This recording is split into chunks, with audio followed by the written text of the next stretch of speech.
The 10 most shocking body modifications ever. Hey Crash, today we're going to be looking into the most shocking body modification options out there. More specifically, if you're unaware of what that is, we're going to be counting down the bizarre and sometimes disturbing physical alterations that humans choose to make to their bodies. You mean we can alter our human form? Like give ourselves wings or give ourselves a muscular physique? Not that I would need that, of course, ladies. Or take out the unnecessary bottom few ribs so we have more flexibility downwards! What? Out of all things, why would you want that? Don't worry, buddy. Or by body modification, do you just mean like tattoos and piercings and stuff? Well, yeah, but taken to much more extreme levels. Body modification is a term that almost sounds futuristic and sci-fi-like, but in reality it's simply a deliberate altering of your anatomy or physical appearance. Why people are willing to get these body mods, as we will continue to call them, can be for aesthetics, sexual enhancement, rites of passage, religious beliefs, or to show involvement as a part of a group, to create body art, or simply for shock value. You know what? I think this sounds like something I could get into. So what counts as body mods? Well, the first thought, other than the obvious RoboCop or Cyborg references, would be exactly as you said: tattoos, piercings, and even plastic surgery. However, even a simple haircut goes under the term body mod. Bodybuilding too, for that matter. Body mods tend to be considered a new fad, but some are much older than you might think. So here are some quick history facts. Well, there goes my interest in this video. The earliest recorded account of piercing was from the Middle East over 400 years ago. The oldest tattoo documentation is from 10,000 BC. Teeth sharpening has roots in Aboriginal Australia, the Congo, and Mayan culture.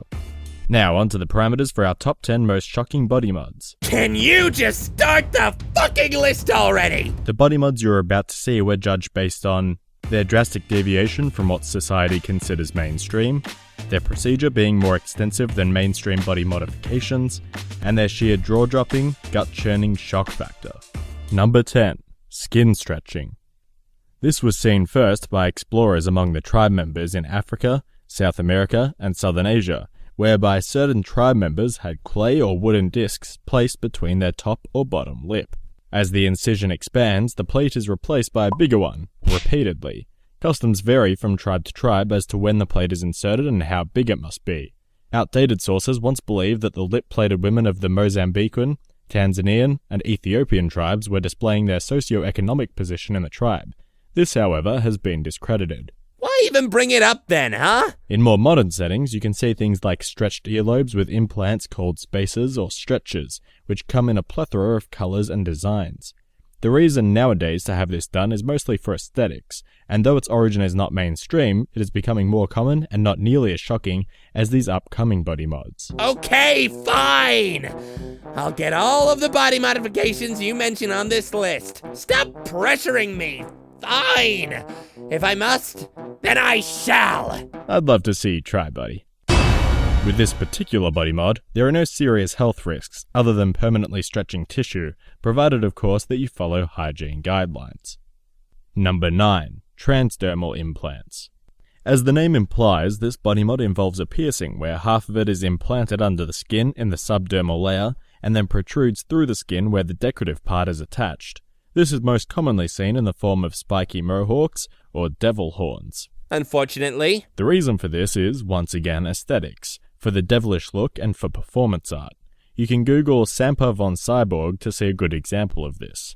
Because these body mods leave a small opening down to the subdermal layer of your skin, which, by the way, is very rarely exposed unless you have had serious cuts, these small openings can lead to deep skin tissue damage if not kept clean. Number 8. Subdermal Implants. Similar to transdermal implants, subdermal implants involve a surgical incision in the deeper layer of the skin, creating a pocket where the implant, known as a dermal elevator, is placed and then closed up. The reasons for this modification are similar to the previous item on this list, but also sexual enhancement is sometimes involved, as subdermal genitalia implants can give a more stimulating experience during intercourse. As a side note, Klara Yurkova, a student at the Berlin University of the Arts, raised the possibility of using subdermal implants to create braille tattoos, readable by the blind. She proposes that small implants could be grouped to form braille characters, which she says can be read by the touch, stroked by blind people. She suggests that these could be located near the thumb, where they could be read during a handshake. The article can be found in the description below. It's a pretty interesting idea. The health risk involved with this body mod is the fact that most tattoo and piercing artists out there are not surgeons, and will not know how to keep a sterile environment or give proper service to their customers when it comes to aftercare. Number 7. Scarification. This one sounds badass as fuck! Scarification! Scarification is the art of inflicting decorative cuts and injuries as an alternative to tattooing, where the scar tissue is the ink. Oh shit! You heard correctly. What some people spend a fortune on and plastic surgeons specialize in reducing, scarification enthusiasts spend money to accentuate. The way scarification can be done is by, for example, branding with a hot piece of metal, cutting with scalpels or lasers, skin removal or packing, which is more of a procedure used in African tribes which creates elevated scar tissue or hypertrophic scars. But all in all, the methods vary.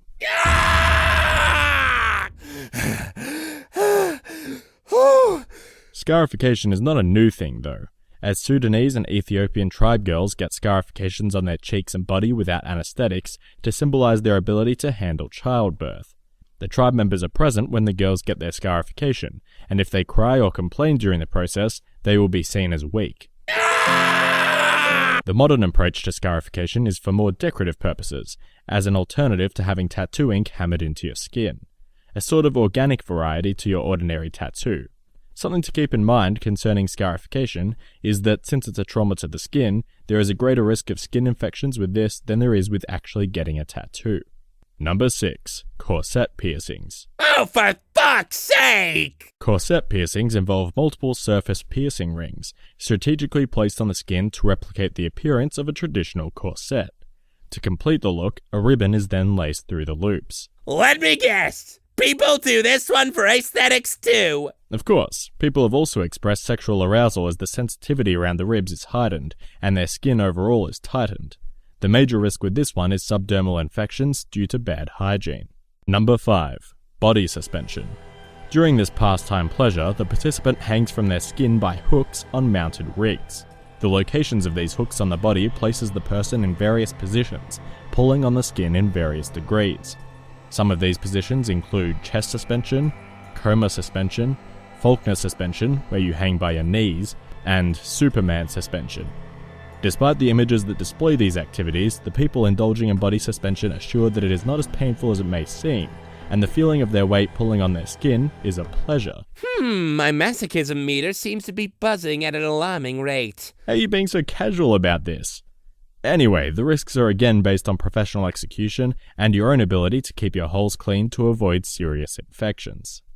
Number 4. Biohacking. This body mod, and its practitioners, is closely inspired by science fiction film and literature from 1970 and up to 1990 along the lines of RoboCop and The Terminator. These biopunks believe in the free access of genetic information and the non-government control of technological advancement, since they believe that there will be a limit to the evolution of humanity, and the post-human would be DIY cyborgs. You can risk a lot by implanting various types of electronics into your body that are not necessarily meant for it. Not to mention the dangers of malfunctions with the implants, poison by battery failure or metal corrosion being just a few of them. Beep boop, beep boop. Number 3. Eye tattooing. As implied, this mod involves having a dye injected into the cornea, the little clear dome over your iris and lens. Oh, fuck that, dude. That shit makes me squirm. This mod is more often than not used as a treatment for people suffering from a lack of pigment in their own bodies, such as albinism, or as reconstructive cosmetic surgery after disease such as keratitis. The risk involved with this modification lies in the difficulty of actually performing the procedure, since, we are talking about poking needles into your eyes. Going blind from the attempt of the procedure is a possibility. Fuck! The tattoo has a tendency to fade over time, and in some cases, it has to be redone altogether. Fuck no! Your eyes may not even respond to the procedure, causing more harm than good. Furthermore, complications can also include visible lacerations that might cause recurrent corneal erosions, whereby the top layer of your cornea will peel away, leading to another array of issues.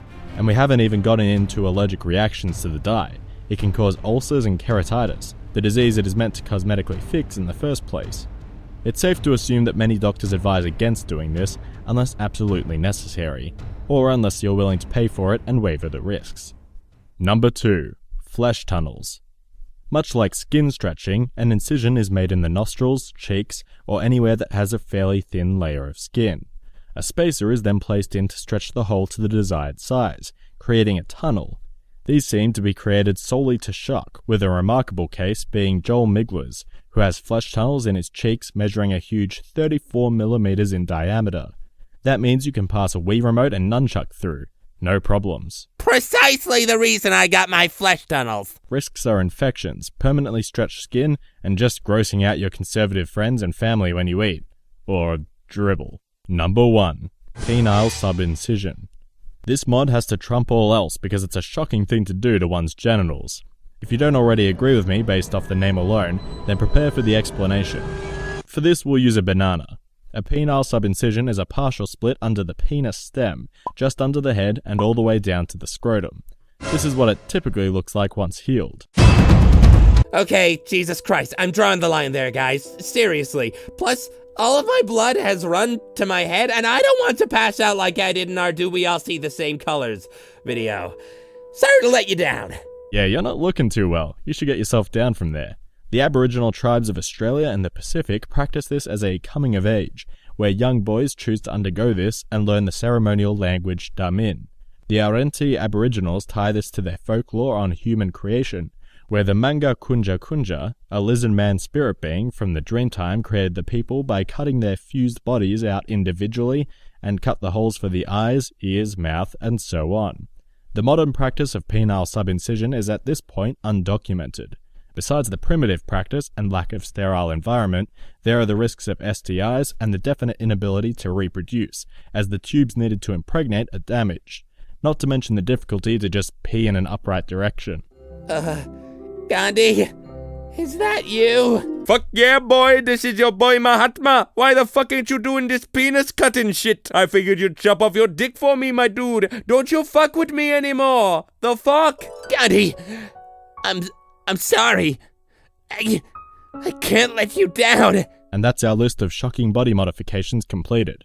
Leave us a comment down below if you have, or know someone who has, these mods done. Or alternatively, inform us of some other shocking modifications that we didn't discuss here today. Crash? This is for you, Gandhi! CultureCrash on social media!